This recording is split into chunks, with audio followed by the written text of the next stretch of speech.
नमस्कार ओडिशावासी शुभ संध्या आज संध्या रही देश विदेश राज्य 20टी गुरुत्वपूर्ण खबरटी देखा पूर्व आपंकर भल पाइबा स्वरूप भिडियोटी गोटे लाइक कर कमेंट रे आपण जिला ना लिखिदेवे जहाँफल प्रत्येक दिन आप जिलार खबर पाइपर तेज कौन रही आज खबर चलता नजर पकाइबा। आजिठू आरंभ हो 19तम तोशाली जातीय हस्तशिल्प मेला भुवनेश्वर जनता मैदान में तोशाली जातीय हस्तशिल्प मेला 19 तारिख रु 31 तारिख पर्यंत चलो। यही उपलक्षे आयोजित सांबादिक सम्मेलन समवाय हस्ततंत्र बयन हस्तशिल्प मंत्री प्रदीप बल सामंत कहते तोशाली मेला समृद्ध हस्तशिल्प हस्ततंत्र संस्कृतिर निदर्शन। आज ओडिशार मुख्यमंत्री यार शुभ उद्घाटन करिसेंती। भारतीय पारंपरिक कला हस्तशिल्प हस्ततंत्र संरक्षण सहित बुणाकार और हस्तशिल्प कारीगर मानक द्वारा प्रस्तुत सामग्री बिक्री निमंते यह बजार जोगाई दिज्व। यह मेलार 650 रु अधिक स्टल लगी। सरकार हस्तशिल्प विकास आयोग प्रज्वलित विभिन्न राज्य 150 स्टल 50 जन बुणाकार से कला प्रदर्शन चलित वर्ष 30 लाख जनसमागम सहित 28 कोटी वाणिज्य आशा रखी विभाग 2500 वर्गफुट परिमित अंचल प्रस्तुत होती थीम पाविलियम शिल्प सृजनी। आज मैट्रिक परीक्षा खाता मूल्यांकन एथिलागि समस्त मूल्यांकन केन्द्र में कड़ा सुरक्षा व्यवस्था ग्रहण कराई। सकाल 10 रु खाता आरंभ हो संध्या 5टा पर्यंत चलो। 45 मूल्यांकन केन्द्र में परीक्षा खाता देखा 12,800 हाईस्कूल शिक्षक शिक्षयित्री मूल्यांकन नियोजित होती। प्राय 12 दिन व्यापी मूल्यांकन चलो कहु। नियोजित शिक्षक एवं अन्य कर्मचारी माने यही समय केन्द्र कैंपस बाहर को जापरें नहीं। सेपरी केन्द्र को मोबाइल नेबा बारण खिलाफ कले संपूर्ण मूल्यांकनकारी विरोध में विभाग कार्यानुष्ठान ने बोर्ड कर्तृपक्ष। आज श्रीमंदिर में 5 घंटा सर्वसाधारण दर्शन बंद रहिबो। आज बुधवार चैत कृष्ण पंचमी तिथि। यही अवसर श्रीमंदिर में श्री विग्रह मानक बनक लगी नीति अनुष्ठित हुए। द्वितीय भोग मंडप भोग शेष होगा पर संध्या 5टा राति 10टा पर्यंत बनक लगी नीति अनुष्ठित हेबो। यही समय महाप्रभुଙ୍କର दर्शन बंद रहिबो। श्रीमंदिर प्रशासन पक्षर एने सूचना देइछि। यह एक गुप्त नीति होइतबारु नीति संपादन बेले श्रीजीव को दर्शन बंद करिथाए। बनक लगी नीति रे महाप्रभुଙ୍କର श्रीमुख श्रृंगार होइताए। राति 10टा पर सर्वसाधारण दर्शन स्वाभाविक हो श्रीमंदिर प्रशासन कही। परंपरा अनुसार बुधवार व गुरुवार दिन महाप्रभुଙ୍କର बनक लगी नीति होता है। दीपर धूप सरिया पर मंदिर समस्त दरजा बंद कर नीति आरंभ होता है। दत्त महापात्र रत्न सिंहासन उपरकू जाई ठाकुर मान श्रीमुख श्रृंगार करती। यही नीति समापन होगा पर्यंत 4 रु 5 घंटा लगी थाए जहाँफल संपूर्ण द्वार बंद रही है। तेज सर्वसाधारण प्रभु जगन्नाथ को दर्शन करें नहीं अन्य देवादेवी को दर्शन करें श्रीमंदिर प्रशासन कही। प्रधानमंत्री सूर्य घर योजना नहीं बढ़ुची लोकों आग्रह गृह में यही तथ्य रखिले उपमुख्यमंत्री। तेज कहुचे विजयी विधायक रणेन्द्र प्रताप स्वाई प्रश्नर उत्तर मंत्री रखिंट। प्रधानमंत्री सूर्य घर मागणा बिजुली योजना केते जन हिताधिकारी एपर्यंत सुविधा पाई केते जन एथि पंजीकरण करछंती यार उत्तर रखिते कनक वर्धन देवसिंह। मंत्री को कहवा अनुसार पीएम सूर्य घर योजना राज्य में आग्रह बढ़ुची। वर्तमान सुधा एथिपाई 93,377 लोक पंजीकरण कर सारी से 2740 जन हिताधिकारी यार सुविधा पाई। भद्रक में सर्वाधिक 17,067 एवं गंजाम 14,000 एवं एथिपाई योजना आरंभ होती। सरकार एथिपाई 100 कोटी टका खर्च करें। तेज उपमुख्यमंत्री तथा मंत्री कहते सूर्य घर प्रधानमंत्री एथर बड़ नियम जहाँफल यह योजना मागणा बिजुली योजन अधिक अधिक लोक किभली सामिल हेबे से नहीं लक्ष्य रखिंट केन्द्र सरकार। एथिपाई सरकार पक्षर विभिन्न सचेतनता कार्यक्रम जहाँफल एथर बिजुली बिल देवाई पड़ो ना। दिन 11 रु 5टा एवं राति 9टा रु सकाळ 6टा पर्यंत विद्युत काट न करने को निर्देश देले मुख्यमंत्री मोहन चरण माझी। मुख्यमंत्री लोकसेवा भवन में राज्य ग्रीष्म प्रभाव मुकाबला प्रस्तुति संपर्क में समीक्षा करिसेंती। बैठक में समस्त जिलापाल उपस्थित विभिन्न विभाग सचिव अधिकारी मानक मुख्यमंत्री कहते चलित वर्ष राज्य में ग्रीष्म प्रभाव बढ़िबा जोगुरु अनेक जिला तापमात्रा बढ़ुची। पाणीपाग विभाग आकलन अनुसार आगामी दिन में तापमात्रा कमिबार आशा पाउथिले एपर्यंत एसओपी जारी कर जाय नाही। तेबे एसओपी बाहर जो माने आवश्यक स्थल लाइन कटा जीव नाही। तेबे कहु एथर टाइमिंग दी 11 रु 5टा एवं राति 9टा रु सकाळ 6टा भितर कौन प्रकार विद्युत काट हेब ना कहु। अंशुघातर मुकाबला छाई एवं पानी गुरुत्वपूर्ण बोली एपटे मंत्री कहते। सहरांचल ट्राफिक छक ग्रामांचल बस स्टाण्ड छाई गुड़िक टेंट व्यवस्था सहित जल छत्र व्यवस्था समस्त जत्नवान एवं आवश्यक कारण अंशुघातर रक्षा टीवी रेडियो खबर कागज सामाजिक गणमाध्यम जरिया ଏରିଆରେ ରାଜ୍ୟରେ ଆରମ୍ଭ ହୋଇଯିବ ବର୍ଷା। ଏଇ 2 ଦିନ ବର୍ଷା ହେଲେ କଣ ହେବ, କିନ୍ତୁ ପାଗ ପୁଣି ବଦଳିବ। ତେବେ ରାଜ୍ୟରେ କାଳ ବୈଶାଖୀ ଆଣିବ ଖରାରୁ ଆଶ୍ୱସ୍ତି। ଗୋଟେ କିମ୍ବା 2ଟି ସ୍ଥାନରେ ମୟୂରଭଞ୍ଜ କେଉଁଝର ଜିଲ୍ଲାରେ ଘଡଘଡି ସହିତ ବର୍ଷା ହେବ। ଆସନ୍ତାକାଲି ଭଦ୍ରକ ବାଲେଶ୍ୱର ଯାଜପୁର କେନ୍ଦ୍ରାପଡ଼ା କଟକ ଜଗତସିଂହପୁର ଜିଲ୍ଲାରେ 1ରୁ 2ଟି ସ୍ଥାନରେ ହାଲୁକା ମଧ୍ୟମ ଧରଣର ବର୍ଷା ହେବ। 20-21 ତାରିଖରେ ହାଲୁକା ମଧ୍ୟମ ଧରଣର ବର୍ଷା ସହିତ ଘଡଘଡି ମଧ୍ୟ ହେବ। 25ରୁ 60 କିଲୋମିଟର ପର୍ଯ୍ୟନ୍ତ ପବନ ମଧ୍ୟ ବହିବ। 21 ତାରିଖରେ ବର୍ଷା ଲାଗି ରହିବ। କୁଆପଥର ସହିତ ବିଜୁଳି ଘଡଘଡି ବର୍ଷା ହେବ ବୋଲି ସୂଚନା ମଧ୍ୟ ମିଳିଛି। ଆଗାମୀ 2ରୁ 3 ଦିନ ତାପମାତ୍ରା ବିଶେଷ ପରିବର୍ତ୍ତନ ସମ୍ଭାବନା ନାହିଁ। 3 ଦିନ ପରେ ବର୍ଷା ସ୍ୱଭାବ ସ୍ୱାଭାବିକ ହୋଇଯିବ। 3ରୁ 5 ଡିଗ୍ରୀ ଯାଏଁ ହ୍ରାସ ଦେଖିବାକୁ ମିଳିବ। ପୁଣି ଆଉ ଥରେ ତାପମାତ୍ରା ବଢିବ ବୋଲି କୁହାଯାଉଛି। ଏ ନେଇକି ସ୍କୁଲ ମାନଙ୍କୁ ମଧ୍ୟ ସକାଳ ସ୍କୁଲ କରାଯିବ ବୋଲି କୁହାଯାଉଛି, କିନ୍ତୁ ଏବେ କରାଯିବ ନାହିଁ। ଏପ୍ରିଲ ମାସଠୁ ଆରମ୍ଭ ହୋଇପାରେ ବୋଲି ସକାଳ ସ୍କୁଲ ବୋଲି ସରକାର କହିଛନ୍ତି। ସୁଭଦ୍ରା ଯୋଜନାକୁ ନେଇକି ବଡ ଅପଡେଟ। ଏମାନଙ୍କୁ ରାକ୍ଷୀ ପୂର୍ଣ୍ଣିମାରେ ମିଳିବ ସୁଭଦ୍ରା ଟଙ୍କା। ଏନେଇ ଉପମୁଖ୍ୟମନ୍ତ୍ରୀ ପ୍ରଭାତୀ ପରିଡା ଆଜି ସୂଚନା ଦେଇଛନ୍ତି। ମାର୍ଚ୍ଚ 31 ତାରିଖ ସୁଭଦ୍ରାର ସର୍ଭେ କରାଯିବ। ଉପମୁଖ୍ୟମନ୍ତ୍ରୀ ପ୍ରଭାତୀ ପରିଡା କହିବା ଅନୁସାରେ ରାସନ କାର୍ଡ ଏବଂ ଆୟରେ ତାଳମେଳ ଅଭାବରୁ 1 ଲକ୍ଷ ମହିଳା ବଞ୍ଚିତ ହୋଇଛନ୍ତି। ପ୍ରଥମ କିସ୍ତି ପାଇଛନ୍ତି, ମାତ୍ର ବୃଦ୍ଧି ଆଶାୟୀ ମାନେ ରାସନ କାର୍ଡ ଫେରାଇଛନ୍ତି କି ଗାଡି କିଣିଛନ୍ତି, କେବେ 5 ଏକର ଜମି ଯାହାର ଅଛି ତାଙ୍କର ମଧ୍ୟ ଏପର୍ଯ୍ୟନ୍ତ ମିଳିନାହିଁ ସୁଭଦ୍ରା ଟଙ୍କା। ଏନେଇ ମାର୍ଚ୍ଚ 31 ତାରିଖରେ 1-to-1 ସର୍ଭେ କରାଯିବ। ପ୍ରଭାତୀ ପରିଡା କହିଛନ୍ତି ରାକ୍ଷୀ ପୂର୍ଣ୍ଣିମାରେ ବଞ୍ଚିତ ଯୋଗ୍ୟ ହିତାଧିକାରୀଙ୍କୁ ଦ୍ୱିତୀୟ କିସ୍ତି ପାଇବେ। ତା ସହିତ ମଧ୍ୟ ଦ୍ୱିତୀୟ ତୃତୀୟ 2ଟି ମିଳିବ। ଯେଉଁମାନେ ଏପର୍ଯ୍ୟନ୍ତ ପ୍ରଥମ କିସ୍ତି ମଧ୍ୟ ପାଇନାହାନ୍ତି ତାଙ୍କୁ 3ଟି କିସ୍ତି ମିଳିବ ବୋଲି କୁହାଯାଉଛି। ଯେଉଁମାନେ 21 ବର୍ଷ ହୋଇଥିବ ସେମାନେ ଚାହିଁଲେ ମାର୍ଚ୍ଚ 31 ତାରିଖ ପୂର୍ବରୁ ଆବେଦନ ମଧ୍ୟ କରିପାରିବେ।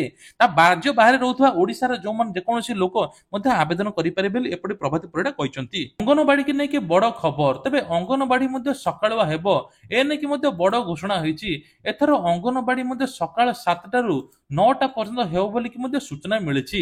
ମାର୍ଚ୍ଚ ମାସ ଜାରି ରହିଥିବା କଲବଲ କଲାଣି ଗ୍ରୀଷ୍ମ। ଏହାକୁ ନେଇକି ସରକାର ବଡ ଘୋଷଣା ମଧ୍ୟ କରିଛନ୍ତି। ସକାଳ 7ଟାରୁ 9ଟା ପର୍ଯ୍ୟନ୍ତ ହେବ ପାଠପଢା। ପ୍ରବଳ ଗ୍ରୀଷ୍ମ ପ୍ରଭାବକୁ ଦୃଷ୍ଟିରେ ରଖି ମହିଳା ଶିଶୁ ବିଭାଗ ପକ୍ଷରୁ ଏଭଳି ନିଷ୍ପତ୍ତି ନିଆଯାଇଛି। ଲାଗିପାରୁନି ବ୍ରେକ୍। ଏବେ ସୁନା ମଧ୍ୟ କରେଣ୍ଟ ଭଳିଆ ବଢିଲାଣି ଆଗକୁ। ତେବେ କୁହାଯାଉଛି ସୁନା ମଧ୍ୟ ଦିନକୁ ଦିନ ଆକାଶ ଛୁଆଁ ହୋଇଗଲାଣି। 90,000 ଟପିଲାଣି ସୁନା। ତେବେ କୁହାଯାଉଛି ରାଜଧାନୀରେ 90,000 ଟଙ୍କା ପାର ହୋଇଛି। ଗତକାଲି 440 ଟଙ୍କା ବଢି 24 କ୍ୟାରେଟର ଗୋଲ୍ଡ ମୂଲ୍ୟ 10 ଗ୍ରାମ ପିଛା 90,000 ଟଙ୍କା ଛୁଇଁଥିଲା। ସେଥିରେ 440 ବଢି 90 ଗ୍ରାମ 440 ଟଙ୍କା ହୋଇଛି। 90,440 ହୋଇଛି। 24 କ୍ୟାରେଟ ଗୋଲ୍ଡ ମୂଲ୍ୟ କୁହାଯାଉଛି 9,044 ଟଙ୍କା ରହିଛି 1 ଗ୍ରାମ ପିଛା। ସେଭଳି 22 କ୍ୟାରେଟର ମଧ୍ୟ କୁହାଯାଉଛି 10 ଗ୍ରାମ ପିଛା 400 ଟଙ୍କା ମଧ୍ୟ ବଢିଛି। 22 କ୍ୟାରେଟର ମୂଲ୍ୟ ମଧ୍ୟ ଅଛି 82,900 ଟଙ୍କା। ତେବେ ଗତକାଲି ମଧ୍ୟ 500 ଟଙ୍କା ଥିଲା, ପୁଣି ଆହୁରି 400 ଟଙ୍କା ବଢି 82,900 ଟଙ୍କା ହୋଇଛି ବୋଲି ଏପଟେ ସୂଚନା ମିଳିଛି। ବଡ ନିଷ୍ପତ୍ତି ନେଲେ ଓଡିଶା ସରକାର। ଦେଶରେ ପ୍ରଥମ କରି ହେବ ଏପରି କାମ।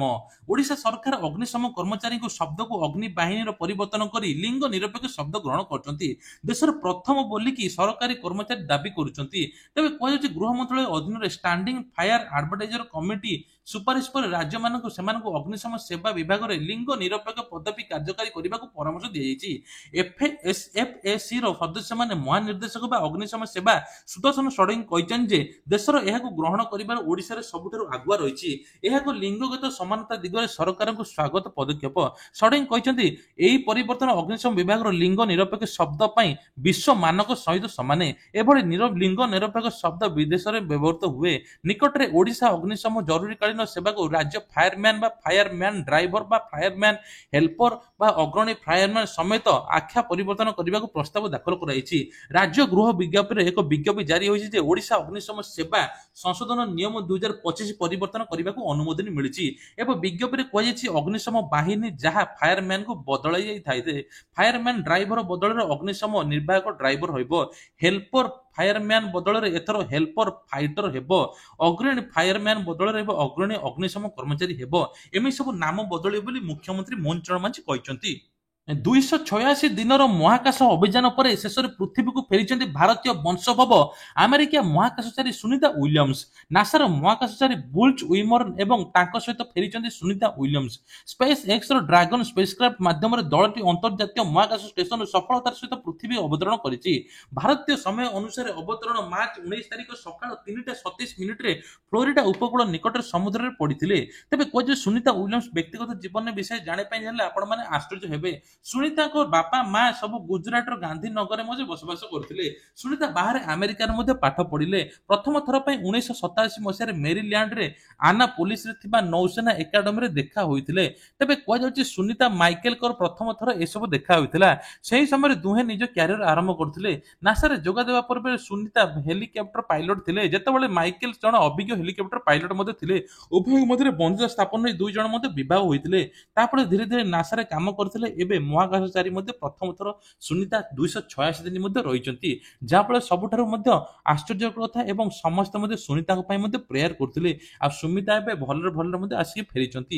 ସୁନିତା ୱିଲିୟମ୍ସଙ୍କ ଏବେ ପରୀକ୍ଷା ମଧ୍ୟ ଚାଲିଛି, ଯାହାଫଳରେ ତାଙ୍କର ଯଦି ସ୍ୱାସ୍ଥ୍ୟ ପରୀକ୍ଷା ଠିକ ଠାକ ଥିବ ସେ ମଧ୍ୟ ଖୁବ୍ ଜଲ୍ଦି ଫେରି ଭଲ ରହିବେ ବୋଲି କୁହାଯାଉଛି। ଏଥର ଆପଣଙ୍କର ଆଧାର କାର୍ଡ ଏବଂ ଭୋଟର ଆଇ କାର୍ଡ ଲିଙ୍କ କରିବାକୁ ପଡିବ। ପ୍ୟାନ ଆପଣ ଯେତେବେଳେ ଆଧାର କାର୍ଡ ସହିତ ଲିଙ୍କ କରୁଥିଲେ, ଏଥର ମଧ୍ୟ ନିର୍ବାଚନ କମିଶନ କହିଛି ଯେ ଭୋଟର ପରିଚୟ ମଧ୍ୟ ଲିଙ୍କ କରିବାକୁ ପଡିବ ଆଧାର କାର୍ଡ ସହିତ। ମଙ୍ଗଳବାର ଦିନ ଅନୁଷ୍ଠିତ ବୈଠକରେ ଦେଶର ନିର୍ବାଚନ କମିଶନ ଦୁଇଟି ସଂଯୋଗ କରିବାକୁ ଅନୁମତି ଦେଇଛନ୍ତି।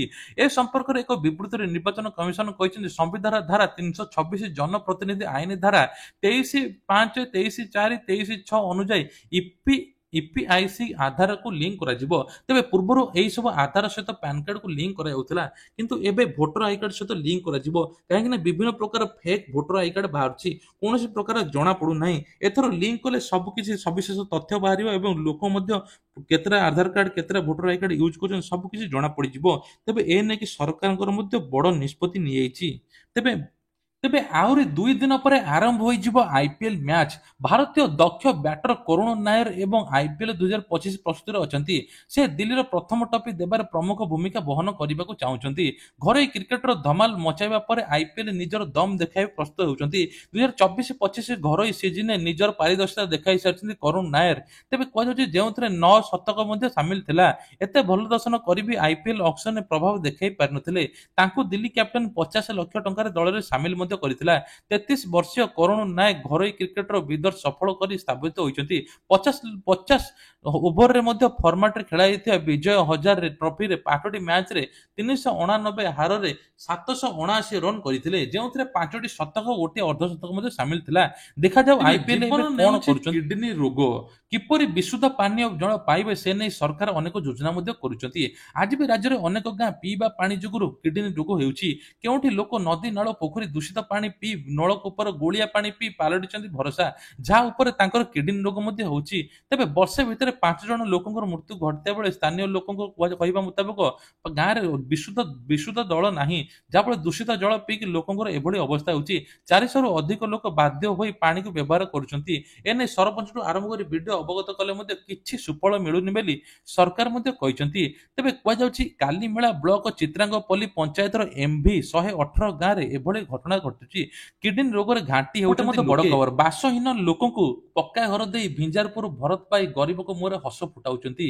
ତେବେ ପେଶାରେ ସେ ଜଣେ ବ୍ୟବସାୟୀ, କିନ୍ତୁ 28ଟି ଘର ଗରିବ ଲୋକଙ୍କୁ ପ୍ରଦାନ କରି ଆସିଛନ୍ତି।